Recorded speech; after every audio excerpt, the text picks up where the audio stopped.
Bonjour, bienvenue sur notre chaîne Pharmacession, cabinet spécialisé dans la vente de pharmacie. Aujourd'hui, nous allons parler du prix de vente des officines en France, du calcul de cette valorisation et des disparités qui existent sur le marché entre les différents types de pharmacies.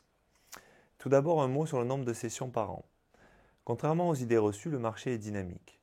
En effet, le nombre de sessions est passé de 1420 par an en 2016 à 1600 par an en 2021. Les chiffres 2022 vont être publiés prochainement. La crise Covid a finalement eu peu d'impact sur le nombre de transactions. Ce marché est dynamique, mais il est disparate, nous allons y revenir, et l'on observe une baisse des ventes de fonds de commerce et une augmentation des ventes de titres. Aujourd'hui, il existe deux façons d'exprimer le prix d'une pharmacie. Une première, souvent utilisée par les vendeurs, en pourcentage du chiffre d'affaires hors taxe. Pour cela, il faudra faire certains retraitements pour exclure certains chiffres d'affaires particuliers comme la TVA 0 et les produits chers. Une seconde méthode est plus utilisée par les professionnels de la transmission d'officine. Elle consiste à exprimer le prix de cession, en multiple de l'excédent brut d'exploitation, le fameux EBE. Je ferai d'ailleurs prochainement une vidéo dédiée à ce sujet pour définir cet EBE et son mode de calcul. Au niveau national en 2021, la moyenne des prix de vente est de 78% du chiffre d'affaires hors taxe ou 6,3 fois l'EBE. Cependant, on constate que les pharmacies de plus de 2 millions d'euros se vendent plus cher et les pharmacies de moins de 1,2 million d'euros se vendent moins cher. En effet, on constate que le niveau de chiffre d'affaires des officines est un premier paramètre qui influe sur les prix de vente.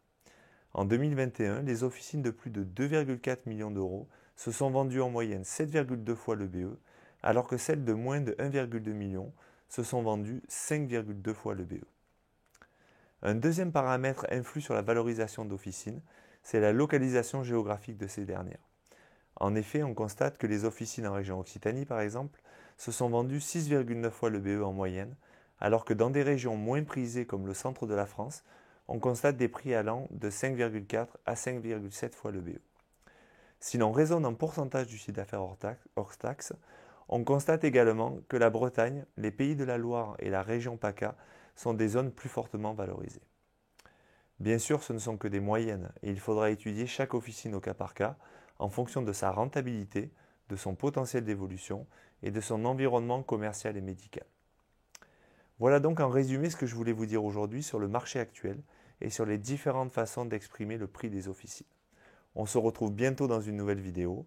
En attendant, n'hésitez pas à nous suivre sur les réseaux sociaux et à consulter notre site www.pharmacession.com. À bientôt.